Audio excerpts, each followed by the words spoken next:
isang buwan niya nang ginagawa yan.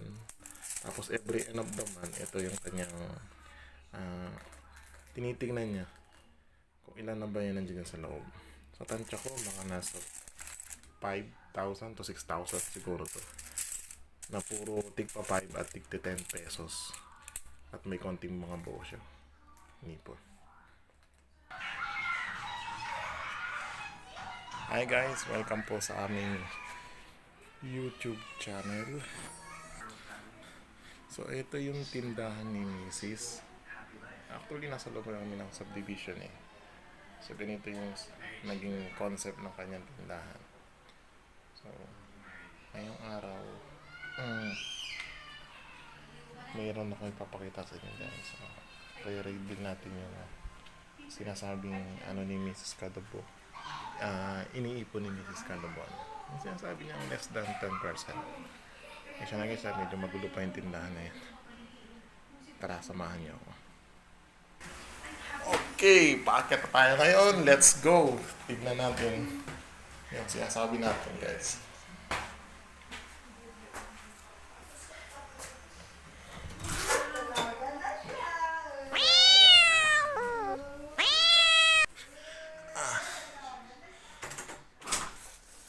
Puntahan natin guys yung pinaglalagyan ng ano ni Mrs. ng kanyang ipon box. Okay. So ito yun guys. Ito yung ipon box ni Mrs. sa kanyang store. Actually ginagawa niya to every end of the day. Sa box na to naglalagay siya ng kaunting kita ng kanyang store. Yung sinasabi ko sa inyo, less than 10%. Kung napanood nyo yung aking video, nung first video na ginawa ko about sa pagsisimula ng store, nabanggit ko to tungkol doon. And then, ang naging estilo namin ni Mrs. Siyempre, pinag-usapan namin ni Mrs. Mga naging estilo rin to nung parents ko sa kanilang store din. So, in-adapt din namin. So, every end of the day, after mag-closing tindahan, so, naglalagay siya rito sa box na to ng less than 10% nakita. Sabi ko sa inyo guys na less than 10%.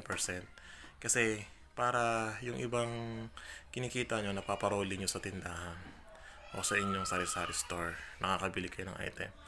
Ang the best kasing gagawin nyo is paramihin nyo muna yung item ninyo sa store. Huwag muna kayong basta yung sasabi ko sa inyo na nakahiwalay dapat yung personal na pangangailangan ninyo sa inyong negosyo. Pag negosyo lang guys. So ito, ipapakita ko sa inyo yung isang ginagawa namin ni Mrs. Isang tips na ginagawa namin. So ito isang buwan na to guys. Itong box na to. Isang buwan na. So ito yun. Pasensya na po.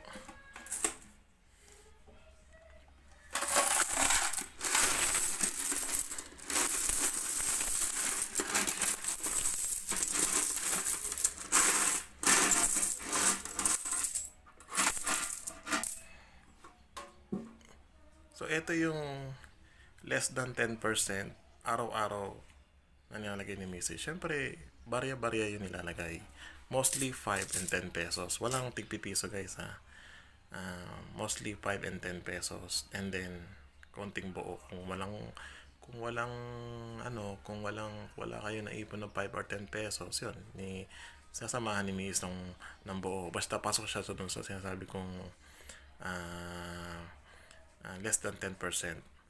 So, dito guys, ginagawa to every month. Then, every end of the month, tinitingnan niya kung magkano na yung less than 10% na kinikita. Kasi bawat araw naman, iba-iba yung nailalagay mong value eh. Kasi nga, depende sa magiging benta o sales ninyo. And then, mostly, ang ginagawa namin, yung tigpa 5 tsaka tigpa 10 pesos na. Di ba? Yun na yung namin. So, dito guys, paano ba namin to, saan ba namin nilalaan to? Una-una nilalaan namin to sa, sabi nga, pay yourself first. syempre sa benefits muna ni Mrs. Gaya ng pag-ibig niya. So, syempre, hulugan na muna niya yung pag-ibig tsaka SSS niya. Para sabi nga in preparation of retirement din, di ba? In the future. Marami kasing benefits din yan na pwede nyo makuha doon. And then, saan pa ba? Ipinambabayad ng tubig, no? And then yung homeowner. So hanggang doon lang kami guys sa namin, sa usapan namin depende naman sa pag-uusap ninyong mag-asawa o sa inyong business, kasi hindi pwede lahat na iaano ninyo sa negosyo na doon nyo kukunin lahat. Kailangan, sabi ko nga, nakahiwalay pa rin yung personal na pangangailangan sa inyong negosyo. So ito lang yung sasabing less than 10% in 1 month. So yun, kahit paano nakakabayad kayo ng inyong mga bills, counting bills, no, mga liabilities ninyo, nang hindi nyo lang gaano binabawas doon sa inyong kinikita araw-araw sa inyong, kung may trabaho ka man, di ba? Hindi na ninyo doon kinukuha. And then one more thing guys, syempre yung matitira dyan, syempre paikutin mo ulit sa store.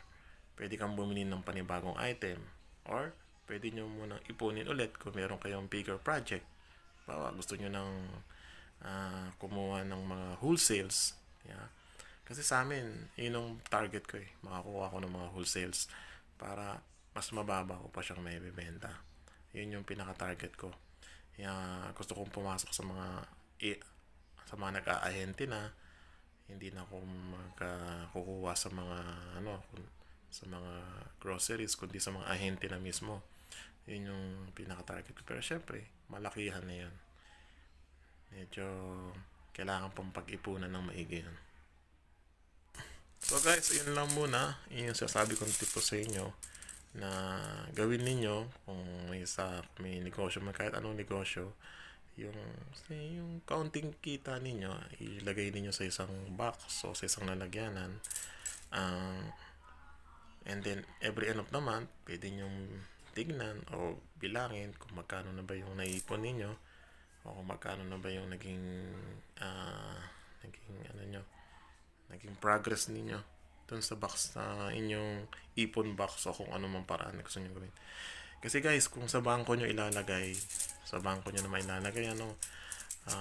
yung bawat kinikita ninyo, mas maganda guys para sa akin, ilagay nyo na agad sa business, o paikutin nyo na sa business nyo yung investment ninyo. Kasi kung sa bangko guys, isang buwan halos wala pang 1% yung ibinibigay na tubo sa inyo ng bangko. Unlike kung may negosyo kayo, imagine mo ito, isang buwan lang to inipon. So ito ba, kaya ba ibigay sa inyo ng bangko to sa loob ng isang buwan? Hindi, di ba? Hindi kayo mabibigyan ng bangko ng ganitong kita sa loob ng isang buwan. So para sa akin guys, kung meron kayong pera, ipasok nyo na agad magtayo kayo ng maliit na negosyo. At least kahit paano yung inyong pinaghirapan, o inyong ipinasok sa negosyo kumikita ng higit pa dun sa ibibigay ng bangko. So sa experience ko nga guys, siguro sa 100,000 mo, halos bibigyan ka lang ng bangko ng 300 pesos. 300 pesos guys, in 3 months pa yun. Samantalang ito 1 month lang. 1 month lang to inipon sa negosyo ninyo, sa maliit na negosyo. So lahat naman guys nagsisimula sa maliit, and then dahan-dahan, depende na lang sa inyong magiging technique, o sa inyong sipag at tiyaga, sabi nga nila, lalago rin yung inyong negosyo, o magkakaroon pa rin ng progress. So yun lang muna guys, no? Yun lang muna ang magiging tip ko sa inyo ngayong dito sa aking YouTube channel ngayon. Yung sinasabi ko naman sa inyo na pag-iipon ng less than 10% a day habang tumatakbo yung negosyo, and then kayo na lang mag-decide kung ano yung gagawin niyo sa mga naipon na yan, kung ano ang inyong paglalagyan. So para sa akin, mas maganda kung paikutin mo ulit ito sa tindahan o sa inyong sa aming sari-sari store. Yung decision ko, ibibili na ulit ng panibagong item, kung ano item yung pwedeng maidagdag, di ba? At least kikita ulit yun yung mga pwedeng gawin. And then yun nga, huwag nyo pa rin kalimutan yung inyong sarili, no? Kung ano, maghulog pa rin kayo ng SS nyo, pag-ibig nyo, para preparation na rin sa inyong retirement pagdating ng panahon. Investment din yun, guys. Dahan-dahan, guys, makakaipon kayo. And then hindi nyo alam, lumalaki na pala yung inyong hulog, so malaki na rin yung inyong nagiging benefits sa mga ganun. So yun lang, guys, ang mapapayo ko din habang nagnenegosyo kayo, maliit man yan o malaki. Okay, guys, thank you and God bless po.